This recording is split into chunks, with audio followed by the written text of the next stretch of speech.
Welcome students, welcome to our YouTube channel and this is Suresh physics Arrah और मेरा नाम सुरेश सिंह। तो जैसा कि हम लोग पढ़ रहे थे पिछले लेक्चर से, हमारा चल रहा था लेक्चर 6 था। बहुत दिन के बाद ये वीडियो अपलोड हो रही है कुछ कारण की वजह से। तो हम लोग पढ़ रहे थे फर्स्ट चैप्टर, फिजिक्स का first chapter reflection of light, और जिसमें हमने बहुत कुछ सीखा। लाइट क्या होता है, रिफ्लेक्शन क्या होता है, लाइट की प्रॉपर्टीज क्या है, एंगल ऑफ इंसिडेंस क्या है, एंगल ऑफ रिफ्लेक्शन क्या है, और भी बहुत सारे चीज। मिरर्स 3 प्रकार के याद है, plane mirror, spherical mirror, parabolic mirror. Spherical mirror में भी 2 पार्ट किए थे हम लोगों ने, पहला कॉनकेव मिरर, दूसरा कॉन्वेक्स मिरर। तो 3 प्रकार के मिरर और उसमें भी स्फेरिकल का 2 पार्ट। तो उन सब मिरर्स को हमने पढ़ा था। और क्या पढ़ा था बच्चों? तो साइन कन्वेंशन हमने पढ़ा था कि जब भी हम इमेज बनाएंगे, ऑब्जेक्ट को रखेंगे, फोकस से कितना दूरी पर रखेंगे तो कितना दूरी पर बनेगा, इस चीज को निकालने से पहले हमने साइन कन्वेंशन सीखा था, ताकि जो भी हमारा रिजल्ट है वो पॉजिटिव आएगा कि नेगेटिव आएगा। पॉजिटिव नेगेटिव का मतलब क्या है?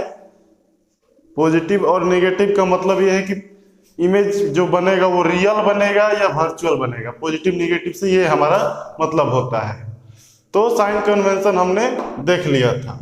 उसके बाद हमने बोला था रूल्स फॉर रे डायग्राम बताए थे। जो भी हम रे खींचेंगे उसके लिए कुछ नियम बनाएंगे, उस नियम को आज हम लोग देखेंगे। और प्लेन मिरर, कॉनकेव मिरर और कॉन्वेक्स मिरर द्वारा इमेज फॉर्मेशन भी हम आज देखेंगे। तो प्लेन मिरर द्वारा इमेज फॉर्मेशन और कॉनकेव मिरर द्वारा हो, शायद कॉन्वेक्स अगले लेक्चर में आए। तो देखिए स्टार्ट करते हैं। रूल्स फॉर रे डायग्राम, स्पेलिंग क्या होगा बच्चों? DIAGRAM, diagram. Yes, rules for रे डायग्राम। तो रूल्स फॉर रे डायग्राम में बेसिकली 3 रूल्स होंगे, बाकी अपना बनाइए जितना बना सकते हैं। 3 रूल्स में कौन कौन होंगे? तो पहला रूल है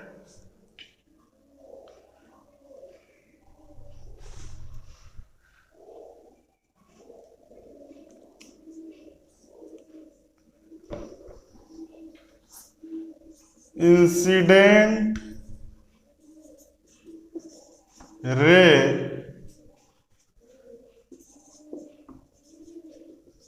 coming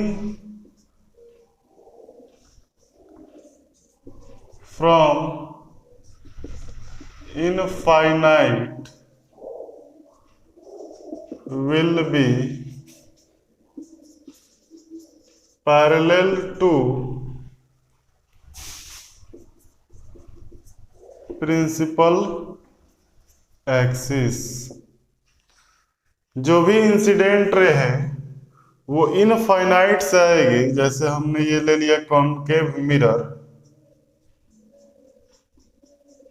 और ये हो गया प्रिंसिपल एक्सिस, और यहाँ हमारा पोल होता था, याद है। और इसका सेंटर का, इस स्फेयर का जो सेंटर होता था वहीं सेंटर ऑफ कर्वेचर कहलाता था, और ठीक इसके बीच में फोकस होता था। ओके, तो रूल 1 है कि यदि आप ऑब्जेक्ट को इंफिनिटी पर रखें, इंफिनिटी कहने का अर्थ यह है बच्चों कि बहुत दूर पे रखा गया हो। ठीक, स्फीयर का जो इधर का रेडियस और इधर का रेडियस 2r, यदि 2r से आप बाहर इधर कहीं हो, दूर पे, मतलब स्फीयर से आप अलग हो। वैसे तो पूरा स्फीयर नहीं है, मिरर क्या है? It is a part of sphere. तो स्फीयर से आप बाहर की ओर ऑब्जेक्ट रखे हो, इधर कहीं उधर कहीं, तो उसको बोलेंगे हम लोग कि इंफिनिटी पर रखा गया है। और वैसे ऑब्जेक्ट से रे कैसी आती है? इंसिडेंट रे पैरेलल आती है। कैसे आती है? पैरेलल। इंफिनिटी पर यदि कोई ऑब्जेक्ट है तो रे पैरेलल आएगी, किसके पैरेलल? प्रिंसिपल एक्सिस के। ये हमारा प्रिंसिपल एक्सिस था, प्रिंसिपल एक्सिस, ये हमारा प्रिंसिपल एक्सिस था, तो इसके पैरेलल आएगी। ठीक, इसी में नेक्स्ट रूल बना सकते हैं, या फिर इसमें भी लिख सकते थे, जो इंसिडेंट रे पैरेलल आएगी तो यहाँ मिरर के पास इसका रिफ्लेक्शन होगा, और रिफ्लेक्शन के बाद कहां से जाएगी बच्चों? फोकस से गुजरेगी। यही हमारा सेकेंड रूल है, और इसको आप फर्स्ट रूल में भी कंबाइन करके लिख सकते थे। Incident ray coming from parallel, incident ray coming from infinite will be parallel to principal axis, and after reflection it will pass through focus of the curvature. तो इंसिडेंट रे पैरेलल आएगी और टकराने के बाद फोकस से गुजर जाएगी। ये हमारा सेकेंड रूल, हम इसको लिख लेते हैं।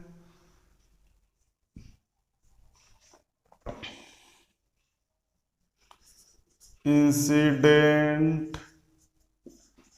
रे parallel to principal axis will pass through focus after reflection। Reflection के बाद क्या होगा बच्चों? फोकस से गुजरेगी। आप चाहो तो इसको अलग भी बना सकते हो।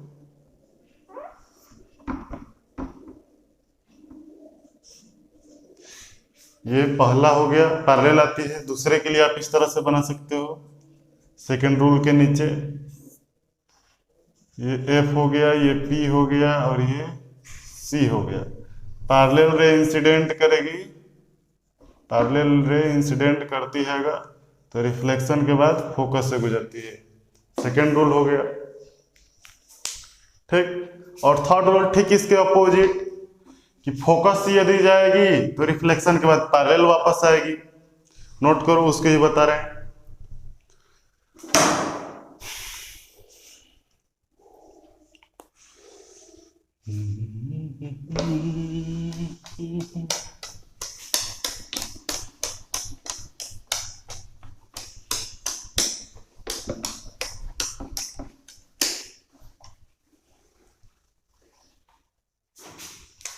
तो बच्चों थर्ड रूल, हमारा थर्ड रूल है कि यदि हमने क्या देखा, इन्फिनिटी से आने वाली प्रिंसिपल के पैरेलल आएगी, और प्रिंसिपल एक्सिस के पैरेलल आने वाली रिफ्लेक्शन के बाद फोकस से गुजरेगी। दो रूल। तीसरा rule, if incident ray passing through focus, then it will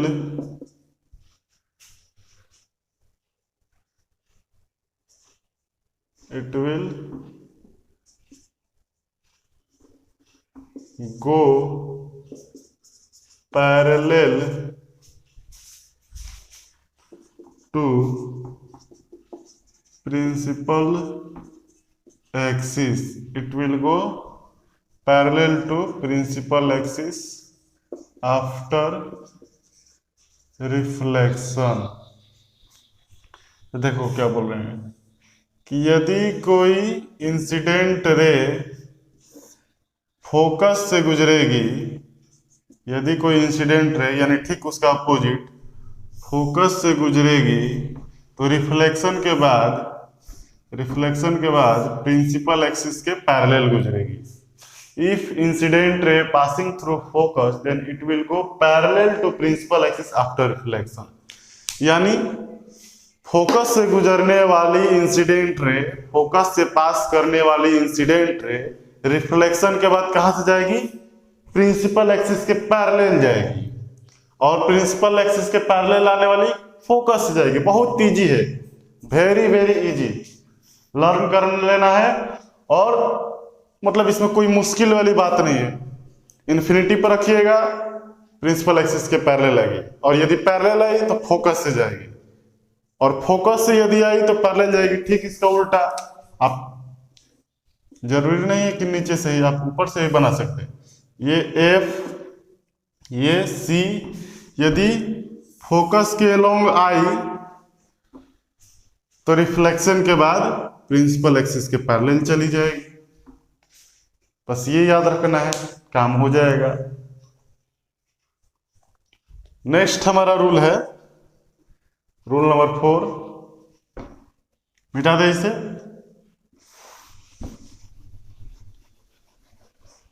next rule है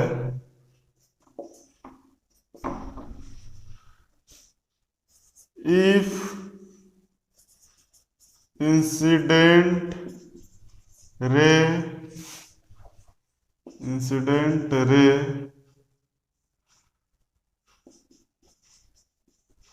passing through center of curvature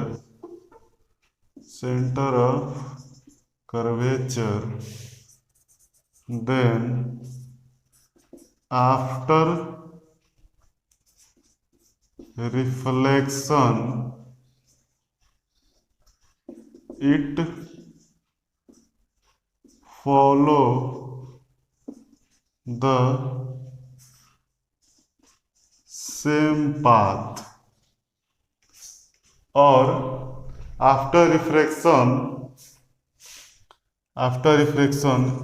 it, उसी को लिख दिया जाए, वही बेस्ट लग रहा है।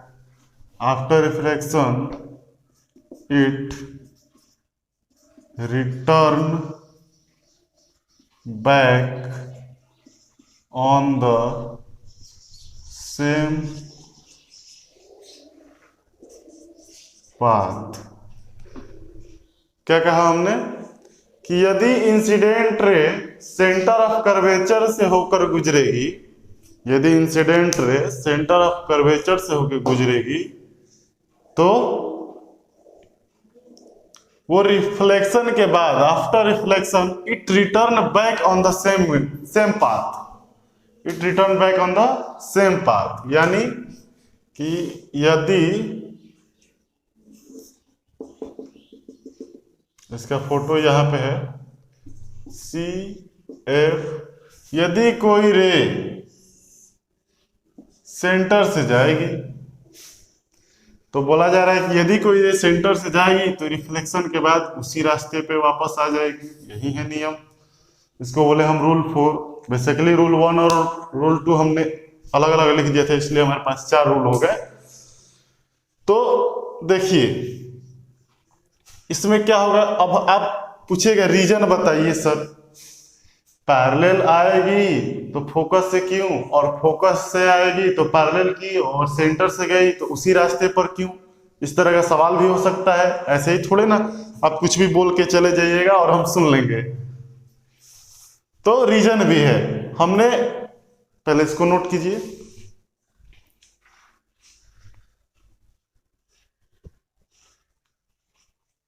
हो गया, तो हमने पढ़ा है फॉर रिफ्लेक्शन, हो गया नोट।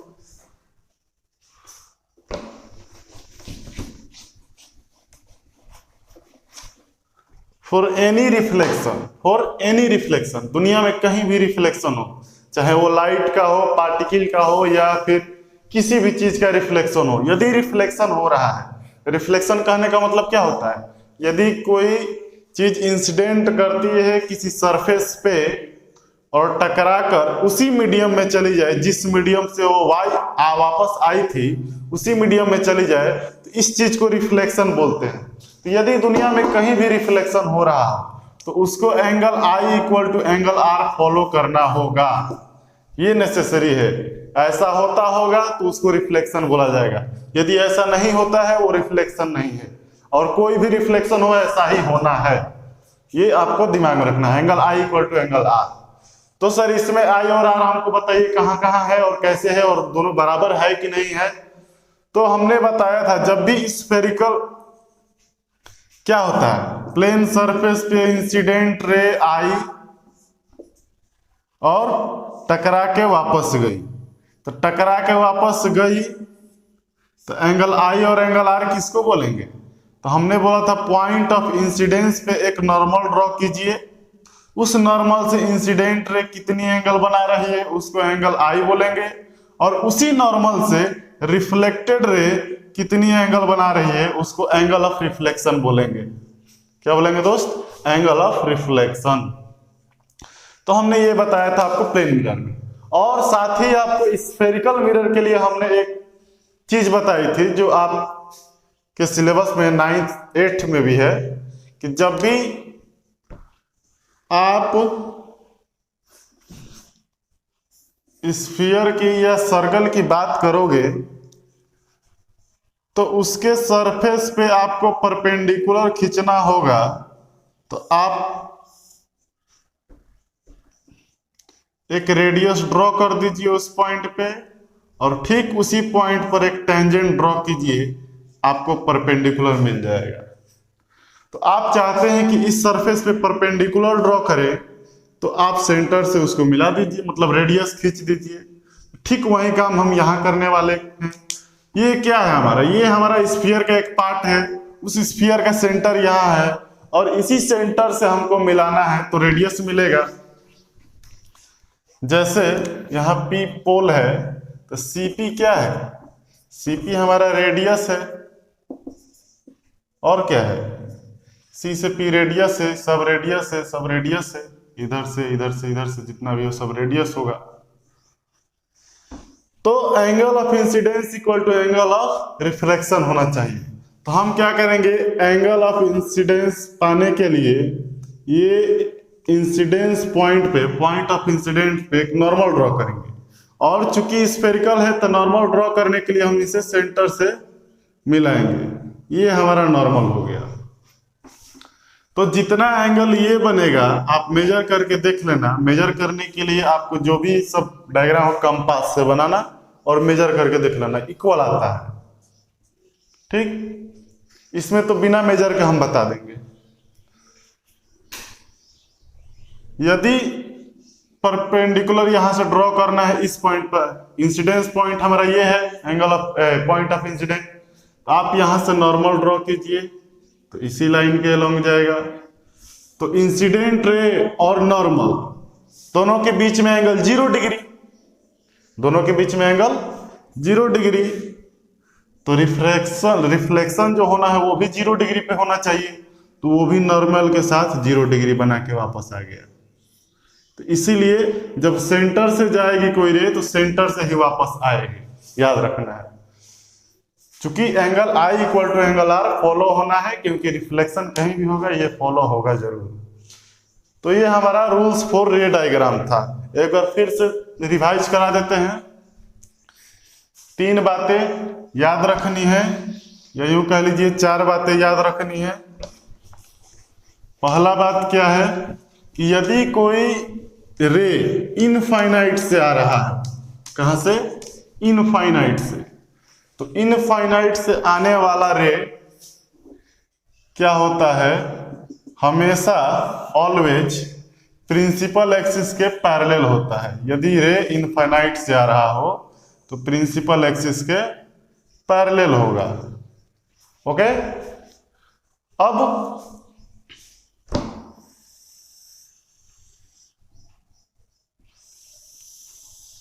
दूसरा रे बताया हमने कि यदि कोई प्रिंसिपल एक्सिस के पैरेलल आ रही है, यदि कोई रे प्रिंसिपल एक्सिस के पैरेलल आ रही है तो वो रिफ्लेक्शन के बाद फोकस से गुजरेगी। यही हमने बताया था सेकेंड रूल, याद रखना। इन्फिनिटी से आना है यानी पैरेलल आना होगा आपको, पैरेलल आइएगा तो फोकस से आपको जाना होगा। ठीक इसका उल्टा, यदि आप फोकस से जाइएगा तो पैरेलल आना होगा, इसको याद रखना है।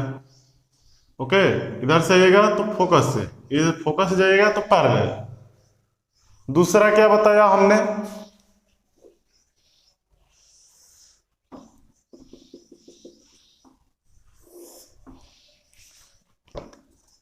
कि यदि आपका इंसिडेंट रे सेंटर से जा रहा होगा, सेंटर से जा रहा होगा, तो रिफ्लेक्शन के बाद वापस सेंटर से आएगा, याद रखना है। और हो गया तीन, पहला पैरेलल आएगा तो फोकस से, और फोकस से जाएगा तो पैरेलल।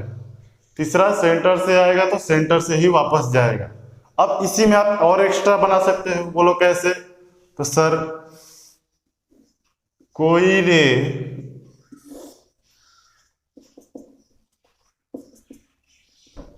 प्रिंसिपल एक्सिस के अलोंग आएगा तो क्या होगा सर? तो सर कोई रे प्रिंसिपल एक्सिस के अलोंग आएगा या प्रिंसिपल एक्सिस के ऊपर ही आएगा, प्रिंसिपल एक्सिस पर ही चल के आएगा, तो वापस वो प्रिंसिपल एक्सिस पर ही चल के वापस जाएगा। क्यों? बेसिक सा रूल है, ये सेंटर से जा रहा है, प्रिंसिपल एक्सिस पर आ रहे हैं, आप सेंटर से जा रहे हैं, और सेंटर से आने वाला वापस अपने रास्ता को फॉलो करता है। तो सेंटर से आइएगा तो वापस अपने रास्तों को फॉलो करते हुए जाइएगा। आप यहां से नॉर्मल ड्रॉ कीजिए तो 0 डिग्री बनाएगा, तो 0 डिग्री पे इसको आना होगा। दूसरा, सर यदि कोई इस तरह से पोल पे आके टकरा जाए तो कैसे जाएगा सर? तो सर जी इसको याद रखना है, याद क्या रखना है, रूल बता रहे हैं कि पोल से आएगा तो आप इंसिडेंट पॉइंट पे, पॉइंट ऑफ इंसिडेंट पे नॉर्मल ड्रॉ कीजिए। नॉर्मल कहां से ड्रॉ कीजिएगा? सेंटर से। तो सेंटर से इतना एंगल बनाया, मतलब नॉर्मल से इंसिडेंट रे इतना एंगल बनाया, तो नॉर्मल से इतना ही एंगल पे वापस इधर आ जाएगा, थीटा एंगल पे। ठीक, तो ये तो लॉ ऑफ रिफ्लेक्शन है, इसको तो आपको याद रखना ही है, angle I equal to angle R. बाकी आपको रे डायग्राम बनाने के लिए ये 3 जानना जरूरी था। पैरेलल आएगी तो फोकस से जाएगी, फोकस से जाएगी तो पैरेलल वापस जाएगी। पैरेलल कब आएगी? जब ऑब्जेक्ट इंफिनिटी पर रखा गया होगा। ठीक है, सेंटर से जाएगी तो सेंटर से वापस आएगी। इन सब चीजों को लर्न कर लेना है। उसके बाद अब हम लोग रेडी हो चुके हैं इमेज फॉर्मेशन के लिए। अब हम लोग इमेज बना सकते हैं। क्या कर सकते हैं? इमेज बना सकते हैं। तो पहले प्लेन मिरर द्वारा बनाया जाएगा image formation by plane mirror, उसके बाद कॉनकेव मिरर द्वारा, उसके बाद कॉन्वेक्स मिरर द्वारा। तो ओके, नोट करना है, कीजिए। वैसे तो हमने करा दिया है इसको। तो अब हम लोग पढ़ेंगे image formation. Image formation by plane mirror. तो लिखिए, हेडिंग डालिए, image formation by plane mirror.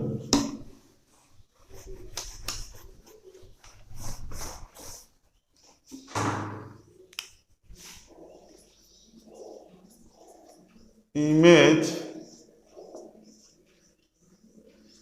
Formation by plane mirror. Plane mirror द्वारा इमेज फॉर्मेशन। तो जो भी पहले का रूल बताया तो वो याद होना चाहिए, वरना आज लाए हैं स्टिक, आपको पीटा जाएगा। डरिए मत, ये हमारा स्केल है। तो पहले प्लेन मिरर द्वारा इमेज बनाना है। तो हमारे पास क्या होना चाहिए? एक प्लेन मिरर होना चाहिए, दूसरा इमेज बनाना है। इमेज बनाना है तो आपके पास एक ऑब्जेक्ट होना चाहिए, उस ऑब्जेक्ट का इमेज बनाया जाएगा। तो हमारे पास पहले एक प्लेन मिरर आ जाए। तो ये लीजिए, तो बड़ा हो गया, कोई बात नहीं।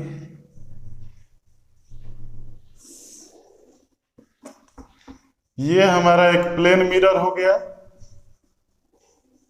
बढ़िया से डायग्राम खींचिएगा स्केल वगैरह का यूज करके।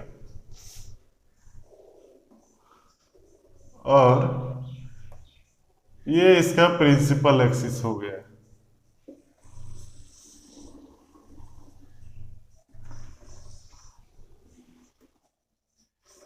ओके, ये प्रिंसिपल एक्सिस हो गया। अब ये मत बोलिएगा कि सर इससे पहले जो भी मिरर बना रहे थे प्रिंसिपल एक्सिस को बीच से ले जा रहे थे, यहाँ बीच से ना ले जाके किनारे से क्यों लगे? तो ये हमारा प्लेन मिरर है और प्रिंसिपल एक्सिस ले जाने का मतलब है कि मिरर के ठीक बीच से ले जाना चाहिए। क्यों बीच से ले जाना चाहिए? ताकि बीच में ही आप ले जाइएगा तो सेंटर से गुजरिएगा, इधर कहीं से ले जाइएगा तो सेंटर से नहीं गुजरिएगा, ठीक ना। और सेंटर से जब नहीं गुजरिएगा तो आप मिरर पर परपेंडिकुलर नहीं होइएगा। और प्रिंसिपल एक्सिस क्या होता है? मिरर के ऊपर परपेंडिकुलर होता है, याद रखना है। तो प्लेन मिरर में आप कहीं से ले जाइए परपेंडिकुलर होगा, क्योंकि ये तो इनफाइनाइट रेडियस वाला है, इसका ये रेडियस इनफाइनाइट है। तो इन्फिनिटी से आने वाला प्लेन मिरर के ऊपर परपेंडिकुलर होगा, तो आप कहीं भी ले जाके आप परपेंडिकुलर करा सकते हैं। तो ये कोई क्वेश्चन नहीं था, फिर भी आपको बता दिया गया। चलिए पहले पॉइंट ऑब्जेक्ट के लिए काम किया जाएगा। ये एक ऑब्जेक्ट है, आपको बताया गया था ऑब्जेक्ट के डिस्टेंस को क्या बोलते हैं? u। और ये पॉइंट ये हमारा पोल है, ठीक। इसका इमेज बनाना है। तो इमेज और image real image virtual image भी बताए थे। तो उस समय बताए थे कि इमेज बनाना होगा तो कम से कम हमारे पास 2 रे होनी चाहिए। कितनी? 2 इंसिडेंट रे होने चाहिए, ताकि 2 रिफ्लेक्शन है और 2 रिफ्लेक्टेड रे भी चाहिए। इमेज का संबंध रिफ्लेक्शन से है, रिफ्लेक्टेड रे से है। यदि रिफ्लेक्टेड रे नहीं होगा तो इमेज नहीं बनेगा। तो इमेज का संबंध हमारा रिफ्लेक्टेड रे से है, तो 2 रिफ्लेक्टेड रे चाहिए। यदि वो इंटरसेक्ट की आपस में तो रियल ऑब्जेक्ट, यदि वो नहीं की, हमने कराया जबरदस्ती आगे पीछे कहीं भी एडजस्ट करा के, तो वो हमारा वर्चुअल इमेज बनेगा। तो यदि इंटरसेक्ट की तो रियल और नहीं की तो वर्चुअल। तो 2 रिफ्लेक्टेड रे लेने के लिए हमारे पास 2 इंसिडेंट रे होनी चाहिए। तो हम पॉइंट O से यानी ऑब्जेक्ट O से 2 इंसिडेंट रे लेंगे। पहला इंसिडेंट रे लेंगे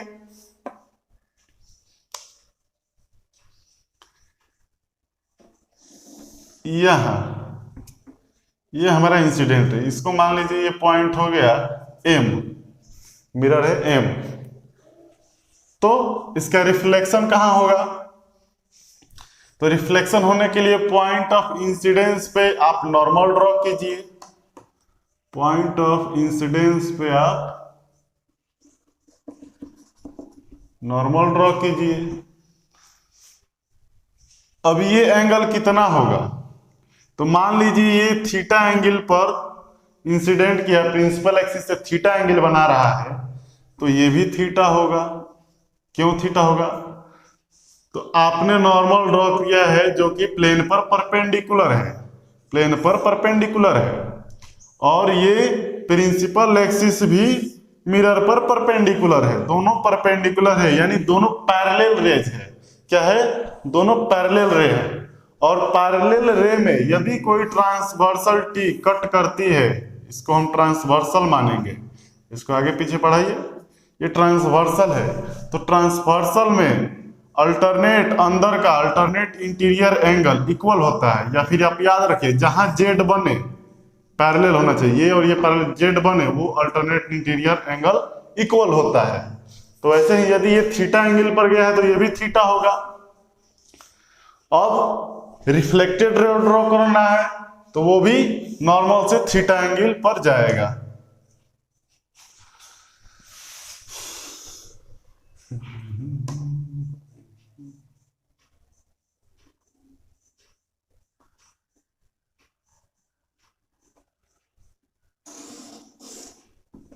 ये हमारा रिफ्लेक्टेड रे हो गया, ये भी कितने पे जाएगा? थीटा एंगल पे।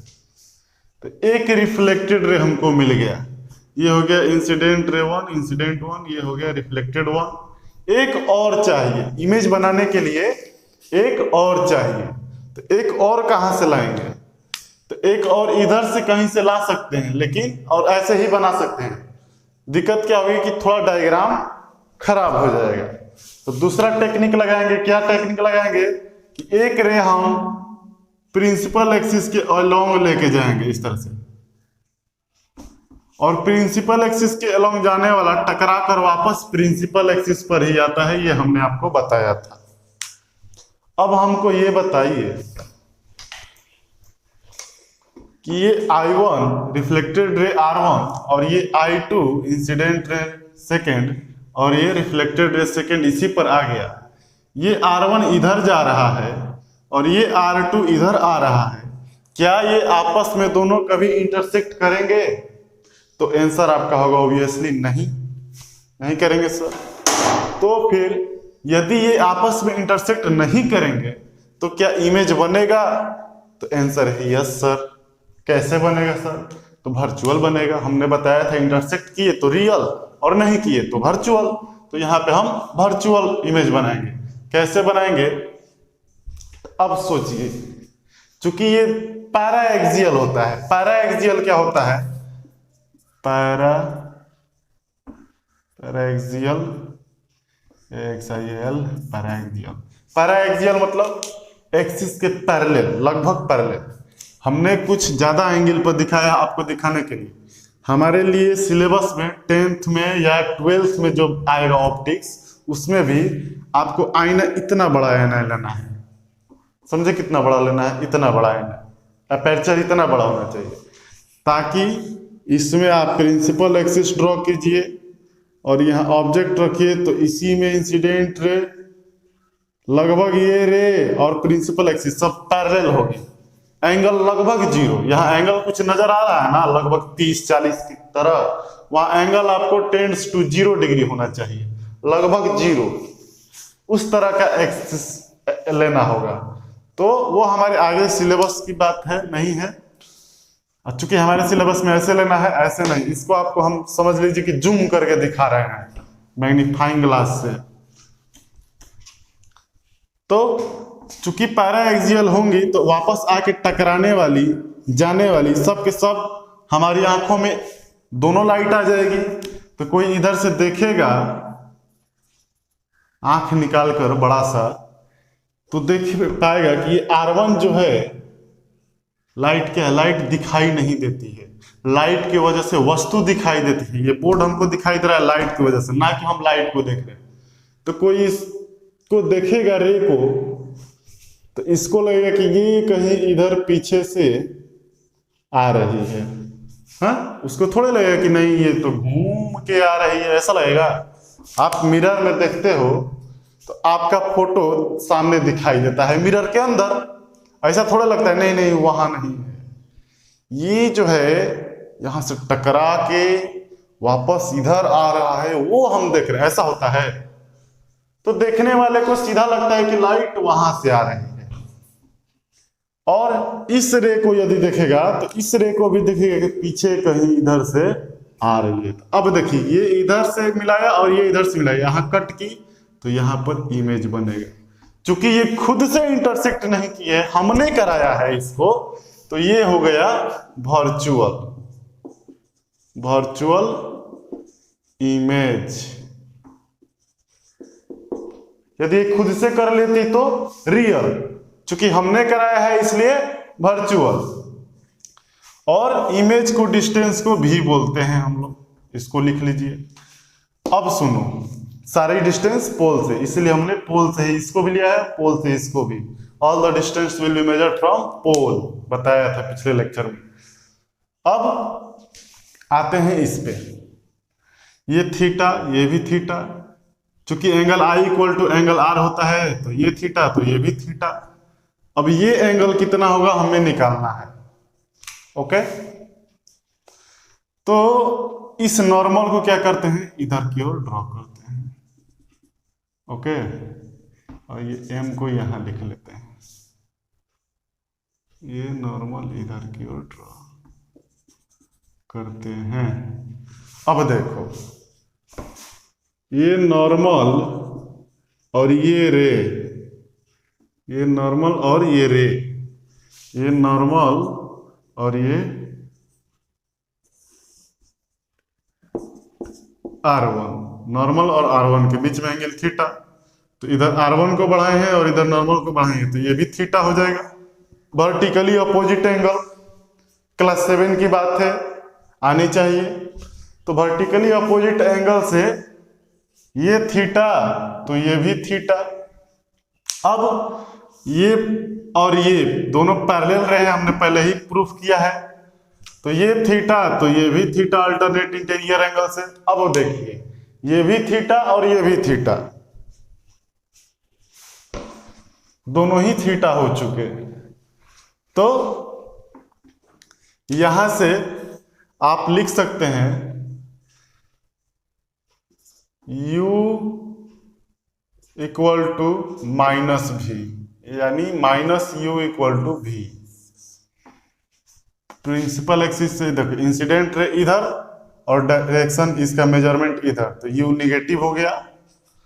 इंसिडेंट रे इधर की ओर और इमेज का मेजरमेंट भी इधर की ओर, तो दोनों सेम डायरेक्शन में, तो भी पॉजिटिव हो गया।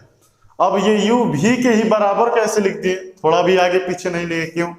तो देखो, दो तरीके से इसको प्रूफ किया जा सकता है। एक हम करेंगे ट्रिग्नोमेट्रिक मेथड से, अब तक ट्रिग्नोमेट्री पढ़ चुके होंगे, और दूसरा कॉन्ग्रुएंसी से। देखो, ये एंगल थीटा, ये भी थीटा, ये 90 डिग्री तो ये भी 90 डिग्री, ठीक, ओके। और ये साइड दोनों में कॉमन है, तो एंगल एंगल साइड से ये कॉन्ग्रुएंट हो जाएगा। और कॉन्ग्रुएंट से आप लिख सकते हैं OP equal to PI by CPCT, corresponding part of congruent triangle. तो वो हम यूज नहीं करेंगे, वो तुम भी कर सकते हो। कुछ नया देखा जाए ट्रिग्नोमेट्री से, तो ट्रिग्नोमेट्री में ये एक ट्रायंगल है, ये एक ट्रायंगल है, राइट ट्रायंगल, जिसमें परपेंडिकुलर दोनों में मिल सेम है, और ये बेस है और ये बेस है। इस ट्रायंगल का परपेंडिकुलर ये और बेस ये, थीटा के सामने परपेंडिकुलर होता है और बेस। बहुत से बच्चे मैथ में भी गलती करते हैं, खैर छोड़ो। थीटा के सामने वाले को परपेंडिकुलर माना जाता है, याद रखना।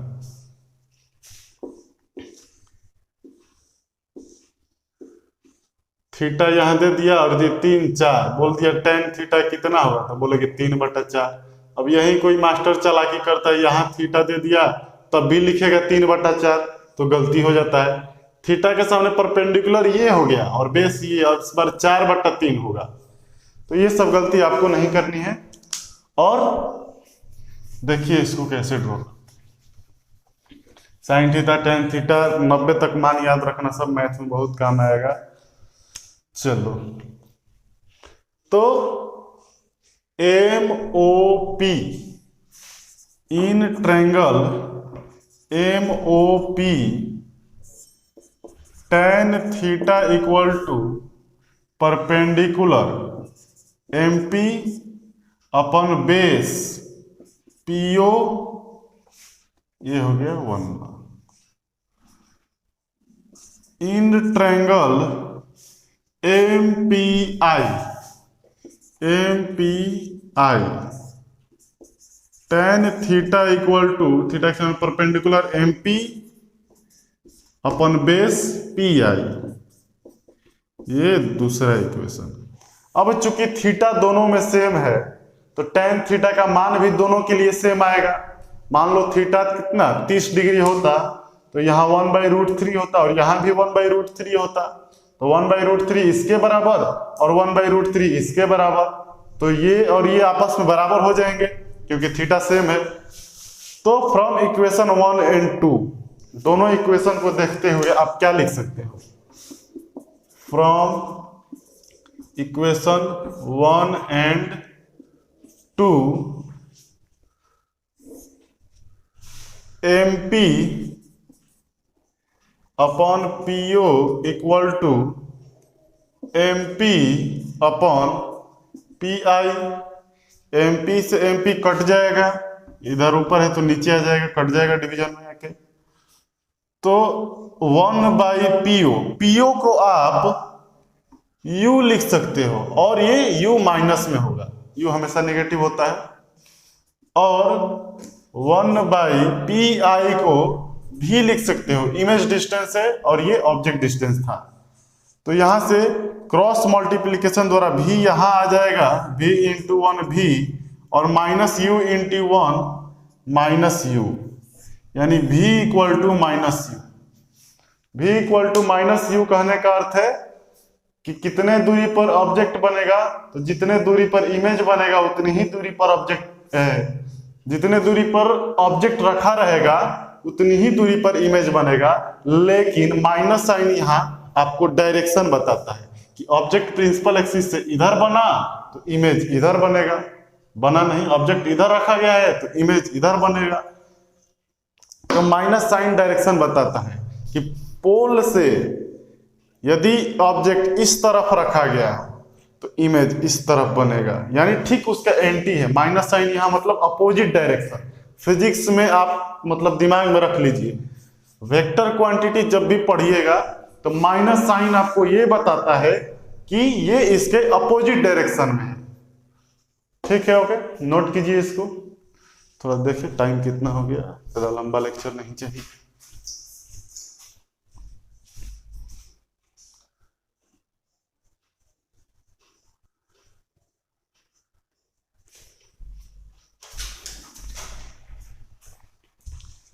हो गया नोट? तो लेक्चर लंबा होने जा रहा है, लगभग 41 मिनट के ऊपर हो चुका है। तो आगे हम लोग आगे की पढ़ाई कल हम लोग करेंगे। आप बस रिवीजन करते रहिए, जो भी बताया गया है ढंग से रिवीजन कीजिए। कुछ ना समझ में आए आप मेल कीजिए, या फिर आप कमेंट बॉक्स में लिखिए, या फिर आप मेरे व्हाट्सएप नंबर पे व्हाट्सएप भी कर सकते हैं। क्वेश्चन 9162767709 9162767709